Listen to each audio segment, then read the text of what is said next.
Assalamualaikum warahmatullahi wabarakatuh. Selamat pagi anak-anak. Hari ini pembahasan kita tentang perpindahan panas. Nah, secara umum perpindahan panas atau kalor bisa terjadi secara tiga hal.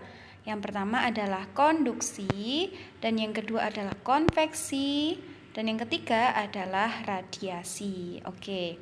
Anak-anak, pastinya kalian sudah pernah melakukan yang namanya menyetrika ya nak ya.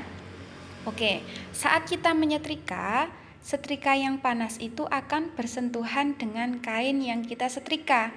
Nah, panas atau kalor yang berpindah dari setrika ke kain itu disebut dengan perpindahan secara konduksi ya. Jadi, bagaimanakah proses perpindahan kalor secara konduksi? Perpindahan kalor secara konduksi yaitu perpindahan kalor melalui zat padat tanpa disertai perpindahan partikel-partikel zat ya. Diingat, zat padat tanpa disertai perpindahan partikel zat. Oke, selanjutnya sebatang logam yang sudah kita panaskan pada salah satu ujungnya, sedangkan ujung yang lain kita pegang, maka akan terasa panas. Kenapa kok bisa seperti itu? Karena panasnya berpindah dari ujung yang dipanaskan tadi ke ujung yang kita pegang. Oke? Nah, perpindahan kalor secara konduksi terjadi karena partikel pada ujung yang dipanaskan itu bergetar lebih cepat sehingga bisa menabrak partikel di depannya dan memberikan energi sebagian. Akibatnya apa? Partikel yang tertabrak akan bergetar dan menabrak partikel di depannya lagi, jadi saling bertabrakan. Dan ini terus-menerus terjadi selama zat padat tersebut dipanaskan. Oke, itu tadi tentang konduksi.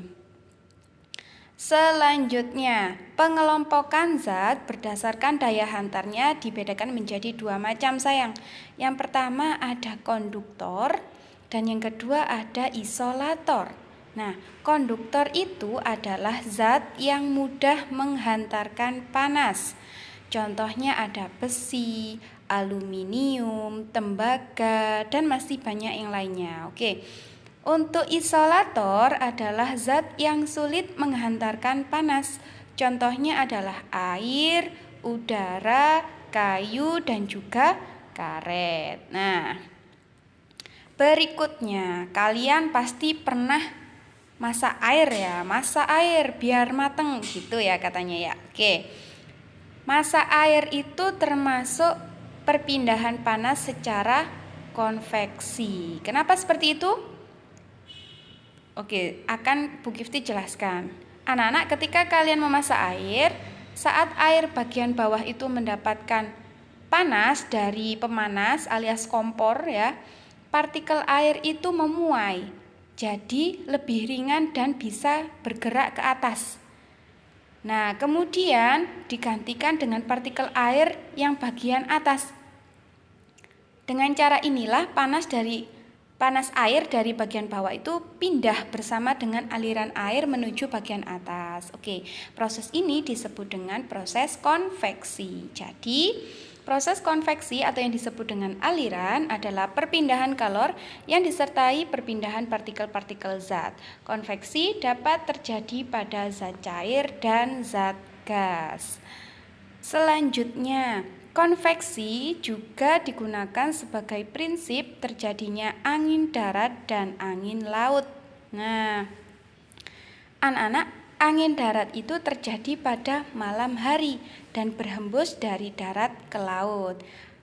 Dan sedangkan angin laut itu terjadi pada siang hari, berhembus dari laut ke darat.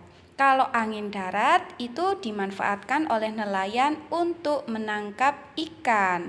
Sedangkan angin laut dimanfaatkan oleh nelayan untuk kembali ke darat atau pulang ke daratan setelah mencari ikan.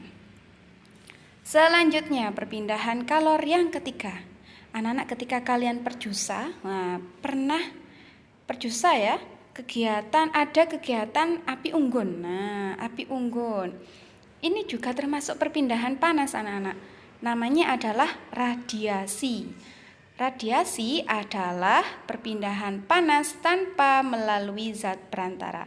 Jadi langsung kita bisa merasakan panasnya secara langsung, panas dari api unggun. Nah, itu tadi perpindahan panas ada 3 macam, konduksi, konveksi, dan juga radiasi. Semoga bermanfaat dan terima kasih. Wassalamualaikum warahmatullahi wabarakatuh.